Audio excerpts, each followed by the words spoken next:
I'm Rahul Gupta. I graduated from Teach for India in April 2011. I was a part of the first cohort. We started our fellowship in 2009. That was in May. And in the first year of my fellowship, I taught in a low-income private school in Govandi, which is, second year, I taught in a municipal school in Pavai Municipal School in Kanjur Marg West. I taught grade 3 both years. After that, I took up this challenging role of a school leader with Akanksha Foundation. I was the founding school leader of a school in Andheri West in DN Nagar. And this is what I'm doing right now. So I was born and brought up in Dehradun. My family is there, all my relatives are there. But I went for my graduation, I studied at Delhi University at Kirodimal College. I studied economics there for 3 years. That was the time through interaction with faculty and people and activists, I somehow got more involved in the social sector, and I was clear on I would want to make a career in the social sector. Though I didn't definitely know exactly what it would be. It could be health, it could be education, it could be social activism. I didn't really have a lot of clarity on that. I think it was just, and then probably at that time I wanted to do law so that I could get into child rights and something like that. All that was pretty vague. During that time, one day I got Times of India instead of Hindu and saw this ad, and I think that was just like luck or how fate had it in store for me.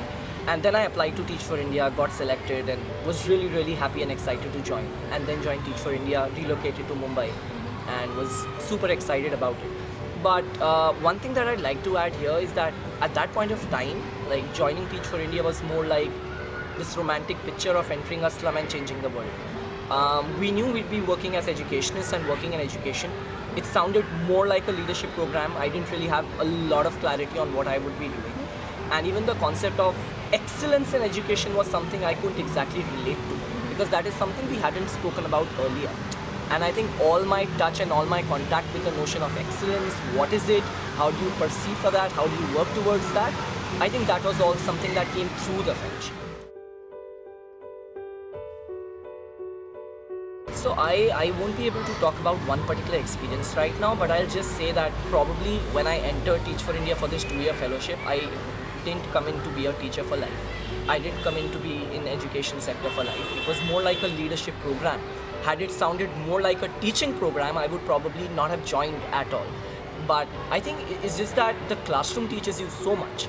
And no matter how many lectures you attend, no matter how many talks you attend in which people convince you how big the problem is, when you actually are in the middle of it, then you realize what it is about, and you will have to give whatever it takes and do whatever it takes if you really, really want to bridge the gap. And I think that was the greatest thing. That was the biggest learning, that if you really want to solve this problem, it's never going to be easy. You have to be on your toes, you have to be really well planned, and more than that, have that passion and that belief that I want to do it. I think that was the biggest thing. And I think it's a challenging job for anyone, even for a person who would be inside for 10 years, working in a less privileged school with children where you really, really want to bridge the achievement gap. It's never going to be easy. But for all of us, I think I can talk about myself and on behalf of all other cohort members that I think the belief that we could do it, the commitment and the devotion that we will do it no matter what, I think that is something that really helped us overcome all the challenges and all the obstacles that came in. Apart from that, I think the kind of support and training that we got before starting in the 5-week institute and on the job, like regular trainings, program manager debriefs, trainings, one-on-one debriefs, I think all of that really set the stage for us to be successful in our classrooms. Having said all of that, I think there was a lot of learning which was there inside the classroom, and there wasn't a better teacher than the classroom itself. So for me, I thought one low was that I had to change my school after the first year. We didn't continue in that school, and that I would have really, really loved to stay with the same set of children for 2 years. That is something that we decided in the beginning, but that didn't really happen. That was a clear low. I was disappointed. The whole class was disappointed. As far as the highs are concerned, I think learnings in the classrooms, whenever we used to be successful in teaching a small objective or a moral value, I think all of that was great.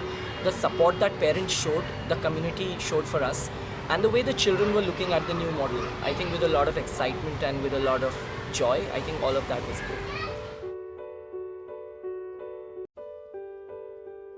I think life after the fellowship has been very different. Although I've gone to an organization which is not very different from Teach for India. It's a sister organization, Akanksha Foundation, and the support system and everything is still very much the same. However, I certainly miss that the bond that was there between the fellows, that we are all here in together and we will be going out to solve this problem ourselves and stuff like that. But I still think that the fellowship was good enough to prepare us for the challenges which are going to get bigger as you step out of the Teach for India zone. Even now, I think working as a school leader, the problem is still the same. It's just that instead of directly managing children, you're more like managing adults, which is difficult in some ways and easier in others.